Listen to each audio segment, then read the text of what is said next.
The Geopolitics and Empire podcast is joined by James Corbett, the man, the myth, the legend, Senor Santiago, or Jaime, as we would call you here in Mexico. How is the Great Reset going in Japan? As well as can be expected. In fact, actually, given what is happening in other parts of the world, it's going extremely well here in Japan, which is not something I would have predicted beforehand. But before we start, let me just give a little plug for your podcast. I've been enjoying it quite a bit recently. I appreciate the fact that you're bringing in a lot of different people from a lot of different perspectives, some of whom I agree with, some of whom I slightly agree with, some of whom I violently disagree with. But I do appreciate that you do get a broad range of opinions on. Yeah, thanks for that. I was just going to say, it's kind of funny that, here we are, two, I guess, former English teachers turned podcasters, content creators, or whatever you want to call it. And, the Geopolitics and Empire can't hold a candle to the prolific work of Corbett Report, but it's funny, I had you actually on my future guest list, and then a friend of mine pointed out that recently you had actually mentioned me in your Kazakhstan episode, which I thought was flattering, and I thought it was a good time now then to shoot you a mail. But you've had quite the ride over the past decade plus, putting out a huge library of important work and meeting so many interesting people. I'm just curious, how has the ride been for you? How does it feel? Has your work ethic changed much? How have you changed or stayed the same through all of these years? A message from our sponsors. The Nomos app will help you survive COVID-1984 and the Great Reset. Nomos is a time bank that can be used by communities anywhere in the world. You just need to talk people into using it. For example, if you go to your barber for a 30-minute haircut, your barber receives 30 minutes in his time bank. He can then use that time to pay for an appointment with the doctor. I've spoken to the developer who is passionate about creating solutions for surviving and thriving in the apocalypse. Nomos is available in both English and Spanish. Hurry and visit nomos.net before they roll out the cashless society and put you in the algorithm ghetto. Also, if you need health insurance that covers you wherever you may roam, check out my friend James Guzman's Borderless Health Insurance. One of the great things about living internationally is saving money on health care, but private care overseas can be expensive. Go to borderlesshealthinsurance.com to watch a short presentation on expat and digital nomad healthcare and sign up for a free consultation to review your options. Geopolitics and Empire needs funding. You can leave a donation, book a consultation, or become a member, which gets you access to my brief weekly commentary, a monthly newsletter of my thoughts, a private telegram, and a monthly members group call, all of which will also be available in Espanol. Well, I guess on the personal level or on the work level, I don't think that my work ethic has changed. I have just always been particularly self-motivated, which is a good thing when you're basically doing this for yourself and by yourself and with yourself, just talking to a screen most days. If you're not self-motivated to get out of bed and start doing things, it's probably going to be a problem. But luckily, that's never been a problem for me. So in that sense, I don't think anything's changed. In fact, the one thing that has changed is when I started, of course, I was just doing this, as you say, kind of as a hobby. But it was essentially a second full-time job after my full-time job of teaching. But luckily, after 4 years, I was able to amass enough of an audience and support in order to start doing it full-time. So now I don't have that burden. But now I also have a family, which is obviously a demand on my time as a stay-at-home father. So I juggle a lot of balls, but luckily I'm able to do that. However, in terms of the way I've changed in my operation, or the way I think about things, or the way I approach things, I think I've been consistent in some of my core principles and things, but I have certainly changed on certain topics and certain ideas. And obviously, I'd like to think that as I've done more research, I've come to a more nuanced understanding of various things. Probably the biggest change that has occurred in the demonstrable in the time since I started to now would be my conversion from statism to some flavor of anarchism. I think that's a pretty big change to make, politically speaking. Yeah, speaking of anarchism, I was just going to ask you, by the way, I think, have you been to Mexico for Anarchapulco? And I've been there twice. Yeah. How did you enjoy Mexico? Is it someplace, a lot of people are fleeing to Mexico. Is it a place you'd recommend? I recommend. Actually, I have some questions for Corbett on this specifically. Where I think it's called "Where Should We Run To?" I think it was number 74, but don't hold me to that. Anyway, you can find it on my site where I address that question, because I get that question a lot from people, at least a couple a week, every single week. I want to move. What country should I move to? I cannot and will not answer that question for anyone, because it's such a personal question dependent on 1,000 different personal context sort of things. So for some people, I'm sure Mexico is a great place to go. For others, I'm sure it is not. And I wouldn't presume to say either way. For me personally, what is the secret stew that made it so that when I got to Japan and was planning to stay here for 1 year, I've stayed here for 18 years? What is it about Japan that drew me to it and I felt comfortable? I feel at this point, I feel more at home in Japan than I would in Canada. So why is that? I don't know. That's a million different personal things that go to that. But people always ask me, well, why did you go to Japan? Like as if it was some sort of big political decision that I made or some sort of calculation or strategic thing. No, I was young, dumb, single, carefree, was just looking for a way to kill a year and make some money. So I'll go teach English in Asia. And it turns out I really liked it in Japan. That's the long and short of it. As it turns out, that was actually, I think, very beneficial for me in a number of ways. One of which is that because I was not fluent Japanese speaker in Japan in early 2000s, my lifeline, the sort of the thing that I was getting information and news and things from was online. And so I was a very early adopter of podcasts and what have you, because it was just a very easy way for me to stay in touch with what was going on back home in Canada. And as a result of that, I think I was early on the wave of things like podcasting and other things, which helped me out in the long run. And also, I think it is easier to do this work that I do from a remove. I talk a lot about Canada and the US and other places, but it's good to have that actual distance so I can sort of see things from afar and get a different perspective on them. Yeah, my story is the same. I thought I'd go to Mexico just for a year or two. I became a Mexican. I've been here for 10 years. And even Mexicans ask me, why'd you come here? And I'm like, I'm still trying to figure out the answer to that question. So that's just life. Life happens. And as you say, I agree. When people ask me, like, should I go to Russia or Mexico or Latin America? And I'm like, I often tell them it might be better just to stay put where you are. So, I wanted to get your thoughts on what's most pressing you at the moment. I mean, there's a lot of questions I could ask you, and often I ask my guests, what's on your mind right now? I cover a lot of topics, but I've kind of gotten tired of the geopolitical war talk, with this US-Russia cycle at the moment. And I kind of view it as a bit of a diversion from COVID-19 84. The Great Reset and all that it entails is my number one worry at the moment. That includes, the cyber pandemic and all of this stuff that you and I and listeners know about. I'm kind of disregarding all of this talk of the restrictions being canceled. Many of the articles that I'm reading, in fact, they say, we're getting rid of the restrictions, but, they still outline that the COVID passports are here to stay. And here in Mexico, they're already operating. They're already talking about expanding them. So now they're attempting to install this global social credit system, which when in place will basically turn off my ability to do anything. I don't think I'm exaggerating that it will literally starve me and my family to death. That's kind of my worry. That's on my radar. What are some of the things on your radar at the moment? Well, I think my thoughts are very much in line with that. COVID-19 84 has as much to do with a virus as Watergate had to do with a hotel, which is to say nothing. It's not about that. And so whatever happens in terms of this pandemic that we're living through right now, it doesn't matter. The infrastructure for the biosecurity state is being laid, has already to some extent been laid, and will not be pried out without some major revolutionary times to come. So that's definitely forefront in my mind, at least for this particular moment and what we're living through right now.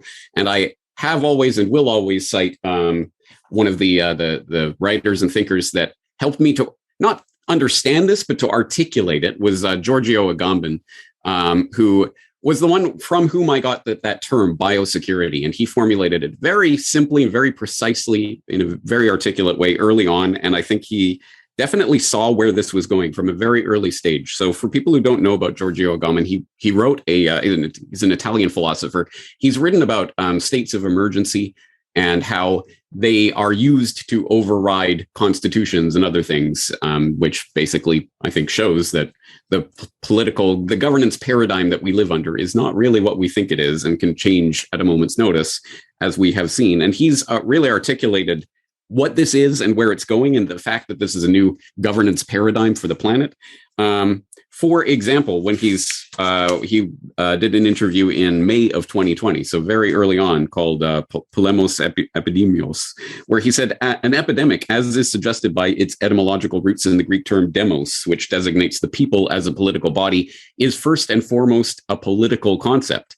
In Homer, Polemos Epidemios is the civil war. What we see today is that the epidemic is becoming the new terrain of politics, the battleground of a global civil war, because a civil war is a war against an internal enemy, one which lives inside of ourselves. And he goes on to say, it is important to understand that biosecurity, both in its efficacy and in its pervasiveness, outdoes every form of governance that we have hitherto known.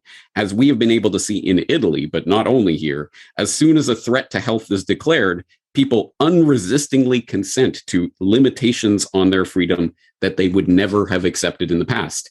Well, that's a pretty good articulation of what's happened over the past couple of years. And as I say, this has nothing to do with the particularities of this particular moment. And people who have followed my work for any length of time hopefully know by now, I was talking about medical martial law over a decade ago precisely because the legislative institutional groundwork for this has been laid over the past couple of decades at the very least.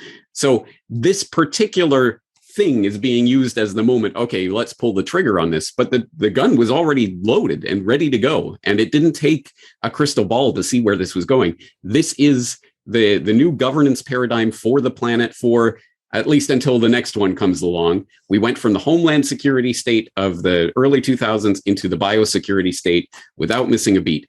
And there are a number of parallels there. And I did a piece in 2020, on September 11th, I released COVID 9/11, where I specifically drew those parallels between homeland security and biosecurity.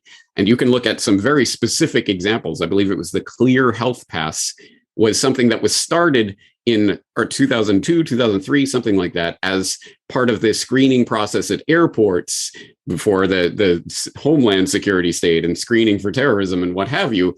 And that company has effortlessly switched over to, well, now they're going to be providing the health check screening passports that now won't just be at the airports. Now it's moving out into your everyday life. And exactly as you say, it's creating the infrastructure for a state where they can turn your ability to participate in society on or off with a flick of a switch.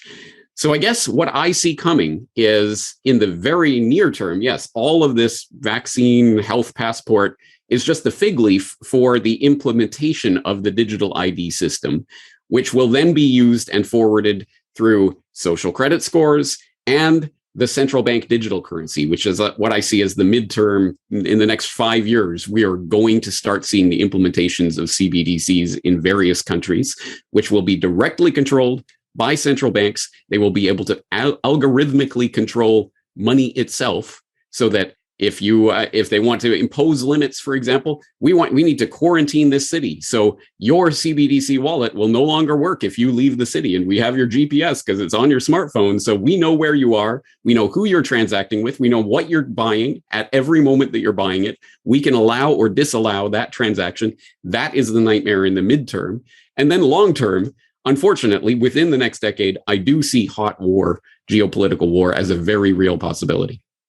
Yeah, I had a similar view. Actually, I had Agamben's book on my wish list. Now I'm going to get it that you mentioned it. And I think about a year ago, I think I was one of the first to interview Robin Monotti, the architect, and he was mentioning Italian architect, and he was mentioning Agamben. But I think some of what we're seeing goes back even way further, like a century. I interviewed the Jewish historian Edwin Black, where he talks about the algorithm ghetto. And on his show just 2 weeks ago, the topic was how in 1938, the governor of Connecticut, eugenicist, had drawn up plans to actually take people they deemed as undesirables, send them to extermination camps in the Ozarks. We're talking about Connecticut in the United States in 1938. So he lost re-election. So that plan just never came to fruition. But he was influenced by the Nazis, who were in turn influenced earlier by the American eugenicists. So it seems like what they're trying to do now, they've been trying to do this for a century.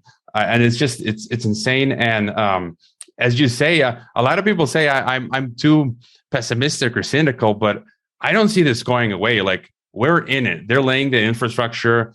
There's a lot of hopium going around, but I'm just kind of like batting down the hatches and kind of preparing for the worst. What are your thoughts going forward?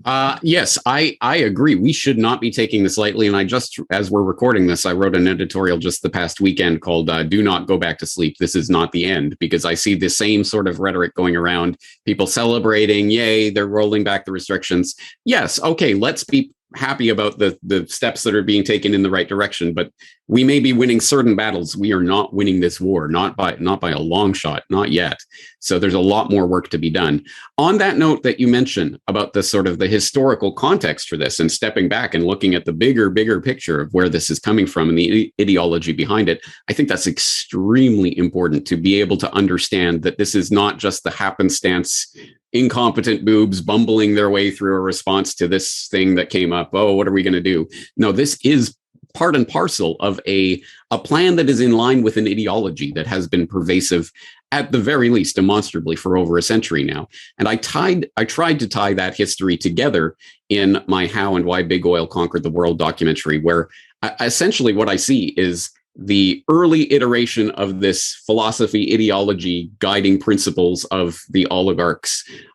It was framed around the concept of eugenics, the pseudoscience of eugenics that developed in the late 19th century in England, but quickly spread to the United States and then to Germany, etc.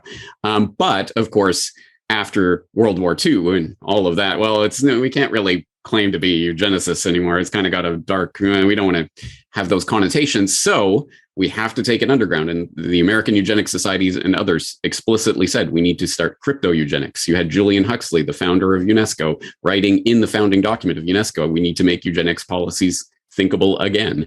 All of this. Well, how do we do that? Well, you have people like Julian Huxley and others who come together in organizations like the World Wildlife Federation. What a wonderful thing. Yay. All these very rich, very powerful people coming together in conservatorship kind of organizations, World Wildlife Federation, these sorts of things that are just about protecting nature.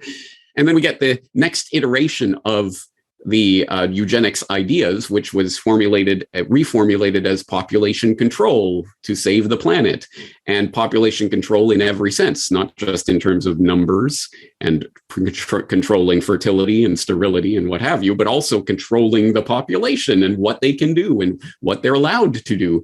And that starts to go into the burgeoning environmental movement, which becomes a way of restricting people's ability to access various parts of nature, and eventually, of course, who can own and what will we do with this nature? And that's culminating, as I was reporting late last year, in this Global Financial Alliance for Net Zero, which came about at the COP26 in Scotland, where they're talking about, we're going to form these new natural asset classes, which will then be traded by the trustworthy people of Blackstone and other such investment companies. And we're going to have these billionaires stewarding over the world's natural resources in the name of saving Mother Earth, of course. And where I see this going long term is into the next iteration of the same idea, the fundamental idea of eugenics, which for people who don't know, look it up. But essentially the idea that there are certain people who are genetically fit to rule over others. They are genetically superior, and their genes deserve to be propagated into the future. The genes of the poor and the criminals and the mentally defective, they need to be removed from the gene pool. That's essentially what we're talking about. It's just a justification for ruling class ideology.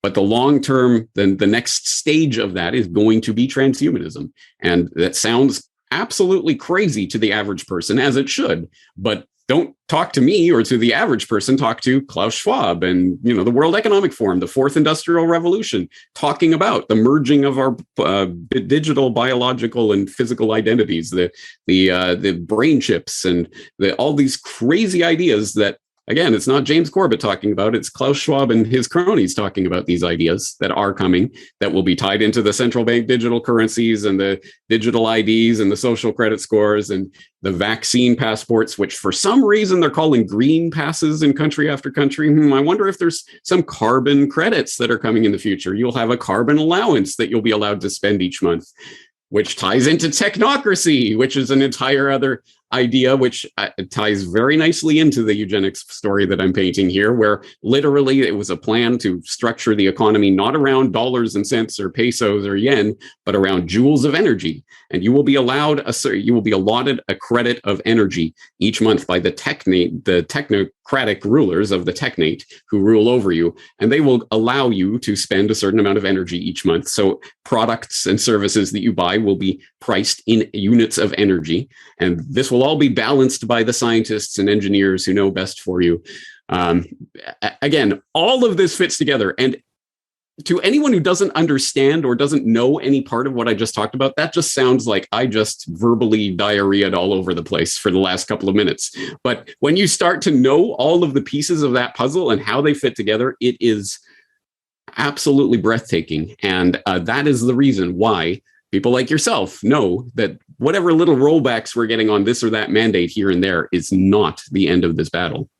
I just saw recently someone I interviewed some months ago, the Australian Senator Malcolm Roberts, he's going all out, and he's just been weekly now talking about this Australian digital identity bill, and basically using the same language as you, that he's saying that they want to put all aspects of our lives to make it a subscription service to them. Like, as you laid out, every single aspect of our life. And just, I don't know how important this is. Like, how would you qualify this system? For me, it's not that important. I mean, it's ultimately it's a totalitarian system that's going to have total control, the financial aspect, money and power. But, you've mentioned biosecurity, states, technocracy. Some people call this Marxist, monopoly, capitalist, transhumanist. It seems to be like this beast that's got flavors of each. How would you kind of qualify it? Yes, in a sense, perhaps trying to put the definitive single label on it is self-defeating precisely because it can morph and change shape to suit whatever the ideology of the moment is. I always point out that hundreds or thousands of years ago, people believed that their rulers were either literally gods or appointed by God to rule over them. That doesn't fly in the modern, enlightened scientific era, so they needed to come up with a new story. Okay, it's genes. Actually, when eugenics started, they didn't even know about genetics per se. Mendel was still doing his Peapod experiments and stuff, so they didn't really have any actual scientific basis for it. They just called it germplasm and said, well, our germplasm, our goo is better than your goo. And, this is the scientific way of doing this. So they will morph and change the narrative to suit whatever time frame they happen to be in. And I think the one for the coming decades is going to be technocracy. It's going to be, don't worry, guys, the scientists trust the science. They know what's best. These people in the white lab coats know everything. Where do the people in the white lab coats get their funding and resources? And no, never ever think about that question. No, it's just they're floating on clouds and they will tell you what to do. And I think that's going to be the fig leaf of justification for this in the coming years. So I think, for example, Patrick Wood has it nailed. I think this is technocracy is the governance paradigm they're going to go with for the coming decades, and that's going to dictate the way that this unfolds. And it's a nightmare unless we are aware of this and consciously working towards, and I wouldn't even say fighting against the implementation of this system so much as building up the actual alternative to this system, because their entire system is going to be predicated on being able to control and monitor and disallow any interaction or any transaction with any person in real time through their technological control. We have to build up the alternative infrastructure for an alternative economy now. We should have been doing it 20, 50, 100 years ago, but hey, might as well start today. And if we don't have that in place by the time this CBDC and all of these things are in place, it will be game over for free humanity. Yeah, I talked to Patrick about a month ago, and on this podcast, we often talk about parallel structures, parallel economies. To talk a bit about Mr. Global, then, there's a lot of smart people that I interview. And as you said earlier, when you listen to my podcast, people have to get it through their head that I don't necessarily agree with my guests, but you got to hear different points of views. And a commenter, listener was telling me everyone's got a little piece of the puzzle that maybe you didn't think about before. And so I've got guests like recently I had on Ron Unz, who thinks that COVID was a U.S. bioweapon launched against China.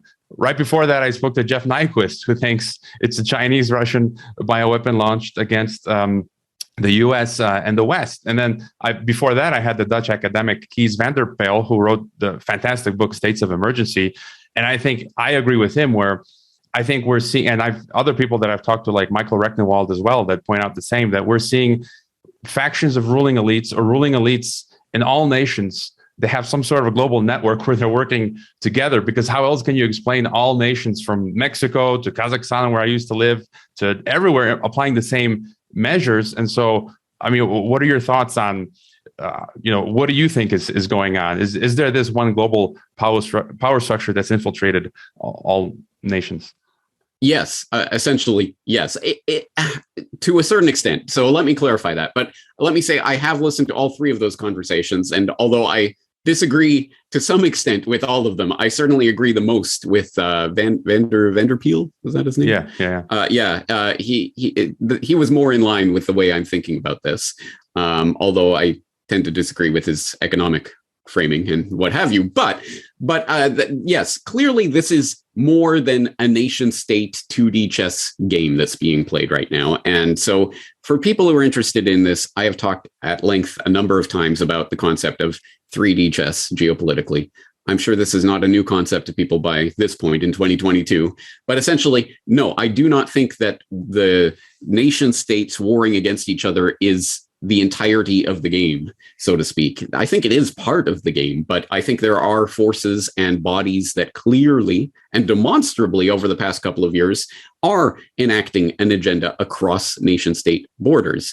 And a clear example of this, whether you think Russia are the good guys in some fight against evil NATO, or whether you think that they're the bad guys that we should be trying to contain, in any sense, just look at their COVID policies and the vaccine passports and the vaccines rolling out and all of this. It's almost identical to what's happening in the West. Wow, I thought these were arch rivals. What's going on here? And then you start to look at the actual specific people, like the CEO of Sberbank, Greff, I forget his name. Yeah, people like Greff. This that are clearly connected into the World Economic Forum explicitly, and organizations like this. And I always try to stress, I don't think the World Economic Forum is running the world, but I think it's a good example that you can put your finger on. Oh, here's an organization with all these spokes that tend to go out into all of these different places that connect all of these players in all of these different supposedly warring countries. What's going on here? And I've talked about this many, many times. I will point once again, and I will always make the caveat that I'm not promoting this person, but I think it's a good one to use it to people who are to point out to people who are skeptical that in 2008, the mini Kissinger, what's his name? He was the head of Kissinger and Associates for some time. He ran foreignpolicy.com. He's a Beltway insider in Washington. Is there Rothkopf or something? David Rothkopf, right? Right. Yeah. He wrote The Superclass, which was a book talking explicitly about this, the fact that there are actors who are not necessarily politicians. They are not in national governments. There's about 6,000 of them who are a super class who are able to enact agendas across national borders. And of course, every time he was giving a speech about this or an interview in that time period when the book came out, he was like, "Oh, I'm not a conspiracy theorist. This isn't a conspiracy theory. Don't tell me." But everything he's saying is exactly what the crazy conspiracy theorists are alleging, that yes, there is a super class that is an oligarchical elite that is able to enact an international agenda through various bodies and things like the World Economic Forum or like the Bilderberg Group or these other places of power and influence where clearly there is an international agenda being set and implemented, again, as we have seen over the past couple of years. So yes, clearly there is some much, much bigger thing happening right now than merely a nation state 2D chess war. I'm going to show my Putin coffee cup. I'm not a Putin fanboy. I just, I have it for fun. I picked it up when I was in St. Petersburg a few years ago. But I think people have to think, imagine how you, whatever citizen you are of whatever country, how you feel with your own government, right? You as you said, you left statism and you became a sort of an anarchist. And I think a lot of us understand that our governments are evil. You read R.J. Rummel, who I think came up with the term democide, right? Death by government. In the 20th century, government killed the most people, was the cause of most deaths. Now imagine if you're a Russian living in Russia. I mean, you're going to feel the same way as an American feels against its corrupt American government as a Russian against its own Russian government. There's no reason for us to think the Russians are any better or the Chinese or whatever other country. And in fact, I've Riley Wagaman, who I've interviewed, who's former RT, who is in Russia. He lays out, his Substack is amazing. He's showing you how Russia's going full Great Reset. And actually, he's going to be contributing original material articles for Geopolitics and Empire so people can watch.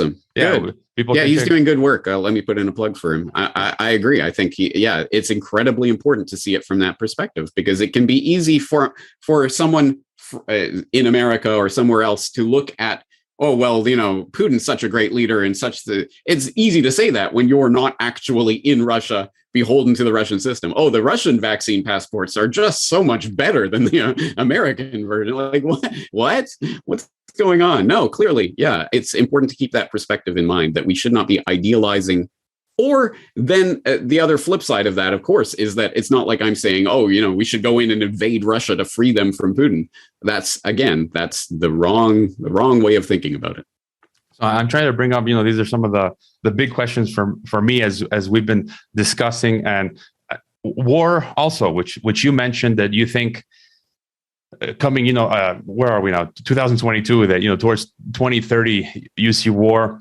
I see the same, and a number of my guests have said the same. I've talked to the Australian Special Forces Australia One politician, Ricardo Bossi, who thinks, I'm a historian. I studied history. It's like the default in history is war. Peace is the anomaly. So it's like, we're going to have war again. The question is kind of like, what's it going to kind of look like, between who, where, the consequences. And many other guests have also said the same, that they see war from between 2025 closer to 2030, but it's just that kind of interesting dynamic as you laid out. We've got these like snakes that have infiltrated, as you laid out, our national government, so they're working for this global kind of power, but yet at the same time we've got this overt kind of rivalry we're seeing now between US, Russia, China, and other states, and that will eventually go to war. So how do you explain the logic behind that? I guess one past guest also discussed that war allows them to transform the entirety of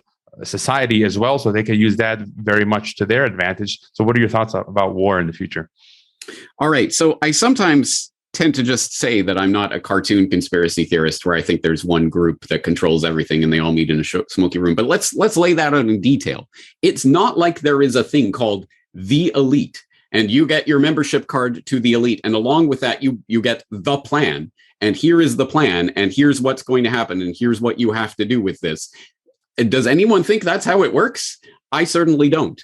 So there are different players involved in this game who are at different layers of eliteness, and in sort of whether they're on the inner side of the inner circle or the outer side of the inner circle or the outer side of the outer circle, and different levels of understanding, who have their own motivations, individual psychology, let alone sort of what they believe that they're doing and what part they're playing. So I don't think there is a singular plan that everyone is working towards.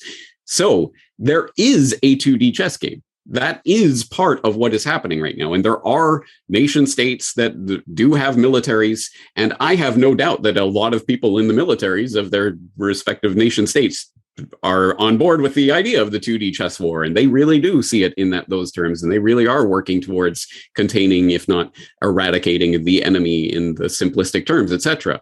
There are certain people above them who may be giving orders or funding certain things into existence or what have you, that are at a different level of the game, who might understand things a bit differently and might have different allegiances. They might have some allegiance to their nation state of origin, but they might have allegiance to some sort of broad category of economic interest, or their fellows in various organizations, etc. So again, a lot of people have different understandings and levels that they're playing at. So one way that hot war can actually eventuate is the hothead on the wrong day pulling the trigger once there is enough pieces in place on the chessboard, it just takes one wrong move at one wrong time to put the clockwork machinery into motion. And that's one way of looking at World War One. Yes, the assassination of Archduke Ferdinand started World War One. Why? Like, what? How did that motivate all these different people? Well, because the clockwork machinery for all of this war was already in place. All it needed was a trigger event. Did it matter what the particular trigger event is? Well, not necessarily. No, it was a trigger event, and it set everything into motion. Everything had already been set up. In the same way, again, like I've been trying to stress with the biosecurity state, all of the pieces were in place. Everything was there. All it needed was a trigger event. Does it really matter what particular trigger event it is? No, it's already set up. So I think all of the pieces are being put into place right now for a hot war scenario. So will it matter necessarily what the particular trigger event is? Well, I mean, yeah, it'll be interesting to see, but does it matter in terms of whether or not war originates? No, not necessarily.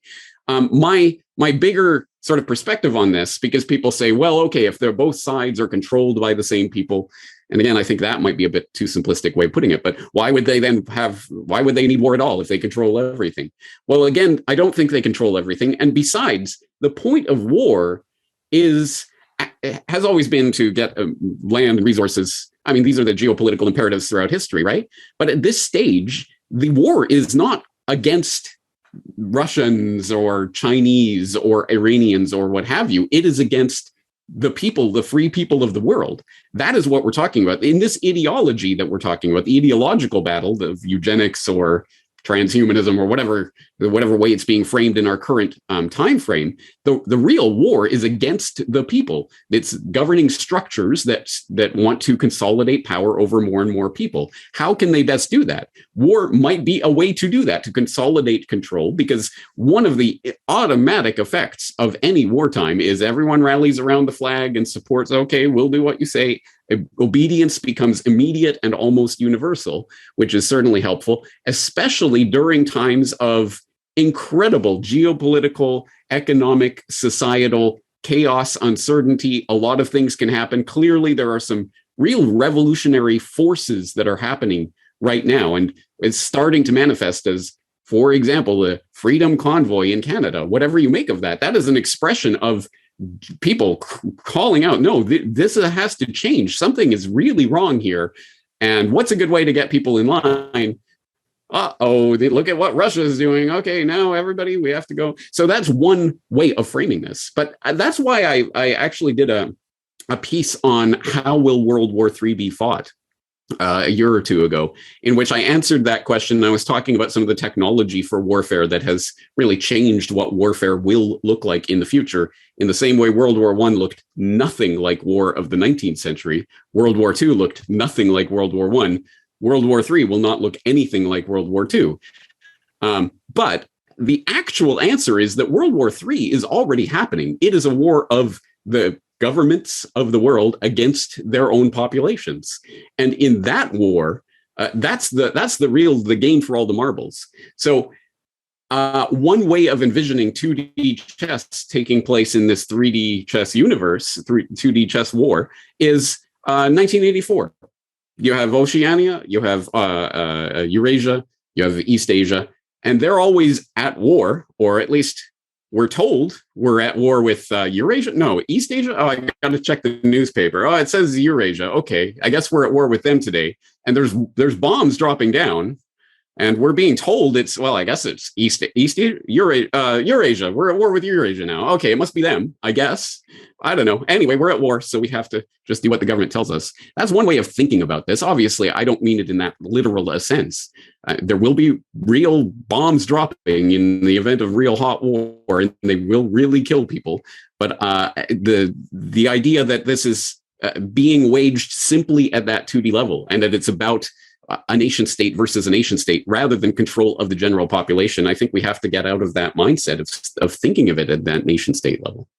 And speaking of mindset, I kind of wanted to bring this up. Someone in my Telegram, Geopolitics and Empire Telegram channel chat was saying, oh, the Canada trucker convoy is a psyop by the elites to really take down the supply chain. And I just kind of wanted to address this issue where, there's a lot of people on I'm sure your listeners, my listeners, and other folks, they have very partisan views. And, I've got my own views, but I'm not banging it over the head of anyone. And as you said, you listen to my last 3 episodes and obviously you don't disagree with these people, but you kind of just sit there and just, listen. And I don't think there's a lot of folks that are going about things in a way that I think is not very healthy. They'll comment, "Oh no, there's no virus. Stop talking about germ theory." Or others are going to say, "No, it's gain of function." Or Kazakhstan, for example, that say, "No, it's a color revolution." And you saw my take where I gave a very nuanced view. And today it was reported in Kazakhstan that there were Kazakh citizens trying to tell Kazakh authorities that,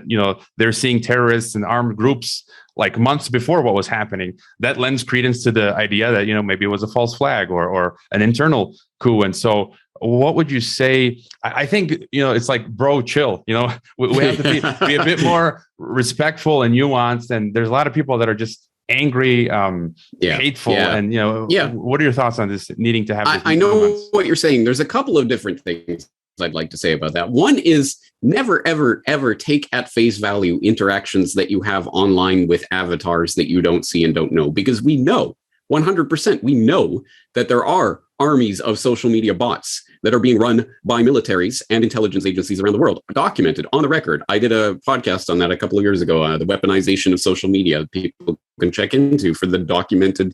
We know country after country, Canada, America, Israel, all of them have botnets that they employ. So don't ever take interactions online as authentic expressions of real human beings. We don't know that necessarily. But secondarily, there are people, I think, who are genuinely acting and interacting the way that you say.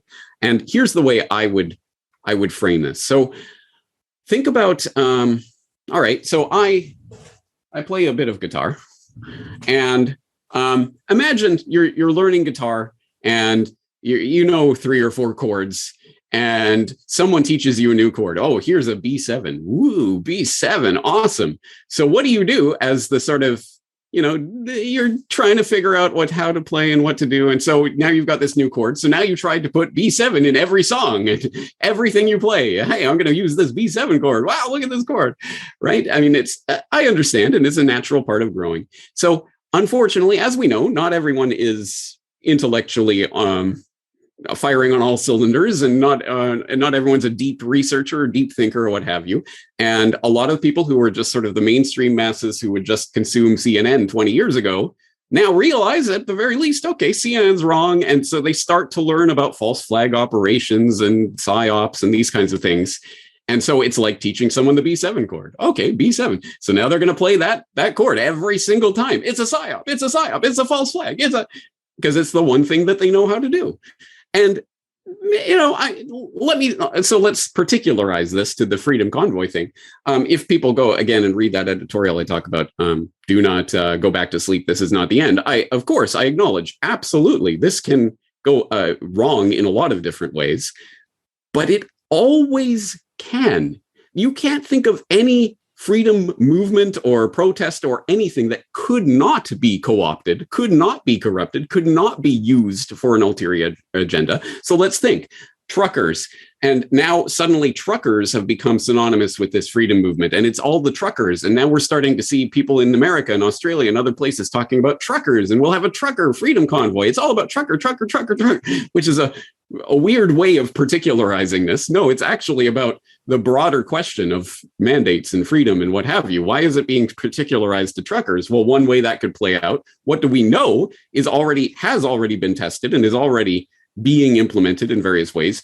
Autonomous, self-driving trucks, specifically. In fact, the first cross-country American autonomous vehicle that I ever heard about actually being tested and used was a truck, specifically for trucking. I mean, that's so long term. If we're going to demonize a certain class of people in order to facilitate the removal of their industry, essentially, wouldn't that be a convenient tool? Sure, that's one way that could play out, at least in the long term. Or at the very least, I mean, if we all associate it with the truckers and what the truckers are doing, then it can become only about that particular that class or that person or that thing, and so that could be spun in various ways by the people who are controlling the narrative, the mass media, right? So yes, could it be a PSYOP, a false flag?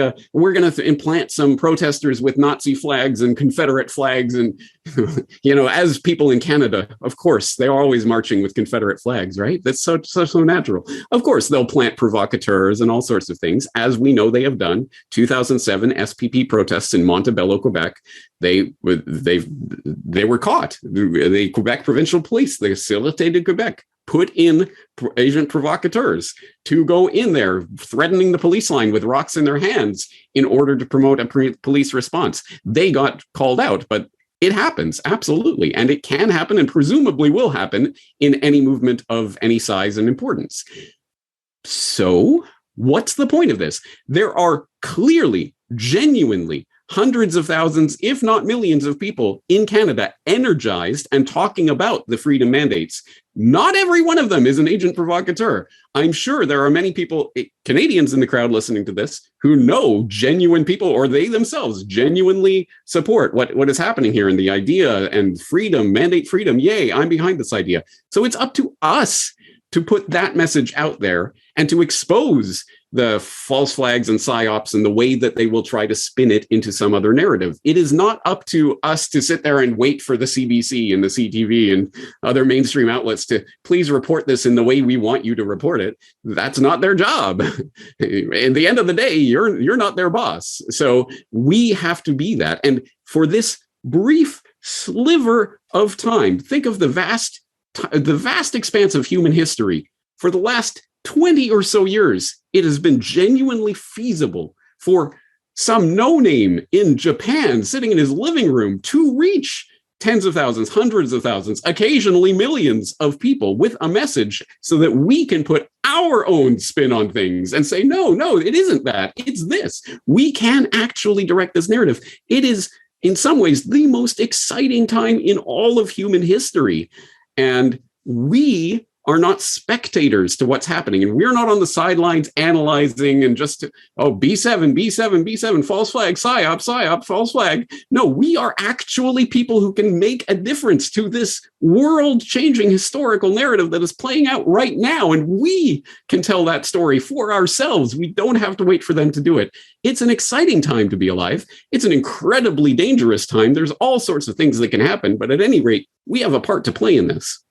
Yeah, I would agree. It's exciting, and it's what we're doing. It's fun, and it's as I've mentioned before, I feel like it's the 1930s again. It's incredibly dangerous as well. And you started a great Solutions Watch series, and I often end my interviews by asking my guests, so what do we do now? And the most frequent answers I get from many of my guests are, decentralize, move from urban to rural, grow food, have your own water, form a community, very important, invest in physical assets, become less dependent and more independent. And I'm also worried about the cyber pandemic that's in the pipe and censorship. I didn't have time to ask you about that, but it seems like we're going to have to be dealing with, they're discussing taking down podcasts now and even deplatforming websites. Like, these are our last lines of defense, I think, our podcasts and websites. That's why I moved to Epic hosting. But I think part of this Joe Rogan scandal now is they've been signaling for the last few years, the establishment, that they can't control podcasts. So in general, what are some of your, what do we do going forward? Yeah, thank you for picking up on that, actually, because that's actually, I talked about the midterm agenda of CBDCs and the long-term agenda of some sort of hot war. I think the short term is actually cyber related, cyber pandemic or cyber false flag or something along those lines to lead us towards greater control of the internet. So yes, the question, as always, okay, great. Lots of problems. We know about the problems, James. What do you do about them? So that is why I did start the Solutions Watch series, where every week in and week out, I'm looking at specific things that people can do or apply in their lives to make their lives better. I do not believe there's a silver bullet. I think there are thousands of bullets, and not every bullet works for every person because they have different guns, to extend that analogy way too far. But at any rate, use whatever you can to improve your life in whatever ways you can. And hopefully people who are consciously setting their intent on getting out of the systems and strictures of control can find ways to do so. And so I look at various ways. So, for example, on the cyber pandemic and the threats to the internet as we've known it, and the very real threat to podcasting in the future, I've seen that absolutely for the past couple of years. Oh no, podcasts. People can say whatever they want. Oh, please, someone censor. Well, I mean, there's different ways that can happen. And one of them is that the easiest censorship point will be the Spotify's, the Apple Podcasts, the Google Of course, all the centralized hubs where people go to get podcasts will be censored, first of all. But that isn't actually really at base how podcasting even works. At base, podcasting is based on RSS, real simple syndication, which you do not need to go through the Apple Store or Spotify or whatever to get a podcast. You can go directly to a website, or as long as you have that RSS feed, you can plug that into any number of different applications and you will be able to get that podcast delivered to you. So that's a one basic fallback step that we can take. It's not the solution, but it's a step away from that centralization of control. Learn about RSS and what it is and how it works. And suddenly, even if they take the Corbett Report of Geopolitics and Empire off of Apple Podcasts or whatever, you'll still be able to get the podcast. Wouldn't that be nice? So steps like that. And then you build up from there. Okay, well, they're going to come after domains. So is there a way to, because the domain name system is like the telephone book for the internet. If they take away the telephone book, I won't be able to call corbettreport.com, right? Well, okay, so what can we do about that? There are decentralized domain ideas, the .crypto addresses and others that do not rely on the DNS system and thus cannot be just scrubbed at the whim of a nation state, things like that. But then they're going to come for the infrastructure of the World Wide Web itself. They're going to make you scan to get on the web. And so can we bypass the ISPs? Can we go, do we need the World Wide Web? What about IPFS or some of these other ways of connecting peer-to-peer like the internet is supposed to be used? But we've all just been conditioned into thinking Facebook and TikTok is the internet, right? No, that is not the internet. So we have to start learning about that. If you're talking about vaccine mandates, I've done an entire post about different ways to protest or fight against or work around vaccine mandates. If you're talking about the CBDC agenda and digital currency and all of this, I've talked about cash Fridays or black market Fridays, different ways to start decreasing your reliance on digital forms of exchange and increasing your reliance on things like cash, which still exists for the time being, and we can still use while we still have it, et cetera, et cetera. For everything that we have talked about today, there are things that are being done. There are people that are working on ideas. There are things that you can start implementing in your life today. The only question is, are you interested in that? And if you are, then go out there and start finding and let me know about it too, because I'm always looking for ideas for Solutions Watch. Yeah, I know you also did an episode on RSS, which I remember looking at. All right. Apart from CorbettReport.com, is there any other website or project you're working on that we should know about? I think that's the place to go. And from there, you can find all of my minds and Odyssey and all my channels and everything. But just go to CorbettReport.com. For the time being, that is the place to go. But also on the sidebar at the very bottom, there's a Corbett Report on IPFS where you can click and you can get the IPFS backup of the Corbett Report site. All of the audio and video is backed up. I believe it hasn't backed up since last April because my sitemap broke and I haven't had time to fix it. I'm going to do that. And when it does, it'll update again. At any rate, if the Corbett Report suddenly disappeared overnight, well, at least all of the audio and video is backed up on IPFS. All right, everyone, again, bookmark CorbettReport.com, sign up for the free newsletter. I get it. And also consider supporting James for as low as even $1 a month for us podcasters and content creators. Every single digital peso counts. Thank you for being on Geopolitics and Empire, Senor Corbett. Thank you for having me on, and good luck for the podcast. I'm glad to see you growing and expanding what you do. I appreciate it. I hope you enjoyed this Geopolitics and Empire podcast. The website is geopoliticsandempire.com, and I encourage you to sign up for the free email list that goes out with each podcast and every weekend with a collection of news headlines. The newsletter and website are our last lines of defense. We're being censored and deplatformed. It's nearly impossible to find Geopolitics and Empire on the Google search engine. We've been blacklisted. YouTube frequently takes down our videos with strikes. Facebook restricts our page. Reddit and Twitter take down posts. And after the Associated Press mentioned geopolitics and empire in a 2021 article co-written with NATO, our Patreon account was terminated. Vimeo also terminated our Pro account. The best free way to help geopolitics and empire is to leave a review on Apple Podcasts or elsewhere and subscribe to all of our media channels. You can find the video broadcast now on 5 platforms: Odyssey, Rockfin, Rumble, BitChute, and Brighteon. You can find the audio broadcast on the podcast ecosystem: SoundCloud, Apple, Spotify, and so on. My current favorite social media channels are Twitter and Telegram, but you can also find us on Gab, MeWe, Minds, Float, VK, Instagram, Facebook, and LinkedIn. Finally, Geopolitics and Empire is in dire need of funding to continue. You can leave a donation, purchase a consultation with the host, or become a member to receive additional benefits. We also produce a weekly broadcast called Dissident Thinker for members and Rockfin subscribers only. We will continue to fight the good fight come hell or high water. Thank you for listening.